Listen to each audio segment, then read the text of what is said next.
Now, here's Chief Meteorologist Tony Petrarca with your live Pinpoint Doppler 12 Futurecast. Well, it's not often you get ocean storms producing wind gusts, at least outside of hurricane season, up to 100 miles per hour. But this storm did exactly that. Mainly over the water, had one report of a gust to 112 off the coast of Maine, out over the open water. And as we mentioned earlier, a gust to 87 miles per hour out on Nantucket. Incredible storm system.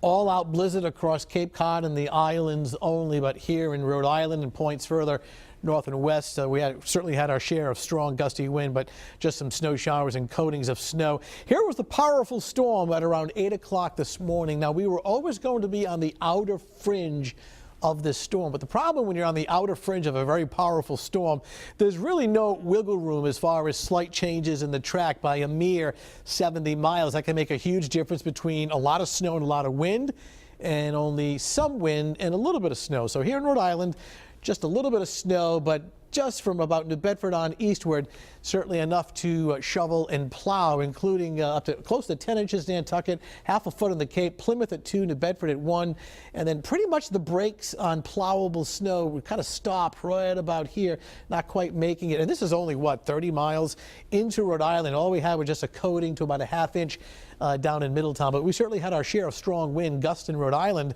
We're up to 50 miles per hour. The cold air is back again as we continue with this unseasonably cold month of March. Readings in the mid and upper 20s could come close to the record low tomorrow morning, which is 16 degrees. We're down in the mid and upper 20s, including 28 now in Providence. They are getting almost a hurricane-like storm across Nova Scotia this evening. That storm continues to pull away, but still producing some gusty winds, but dry air, low humidity, and clear skies. Futurecast, we're going to show you the sky conditions and the temperatures starting off this evening. Take you through the overnight. Watch how the temperatures tumble.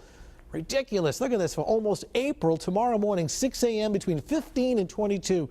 Could be a record. Now, the record was set back in 1975, 16 degrees.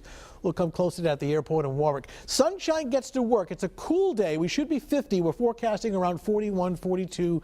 Breezy, blue skies and dry. No weather problems. A few patchy clouds around 6 o'clock tomorrow evening and some extra clouds tomorrow night with temperatures dropping back down to around 32.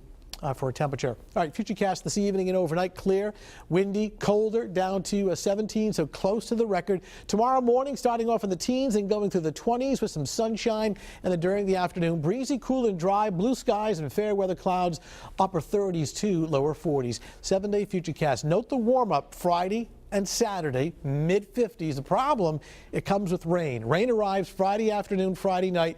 Another round of rain Saturday afternoon, Saturday night, and now seeing signs of it spilling over into Sunday and turning cooler on Sunday with a temperature at only 45 degrees. So unfortunately, with the warm-up that we have the end of the week, it comes with some wet weather Friday into the weekend. So right now, the early call here on the weekend is for unsettled conditions both Saturday and Sunday. But at least you don't have to shovel it, but you will need the umbrella. You know, we saw the winds and how they were devastating in Boston in that fire and how it was just whipping around. Very difficult for the firefighters. At the time of the fire, the winds were still blowing in Boston, 45 miles an hour. So, all right. Thank you, Tony.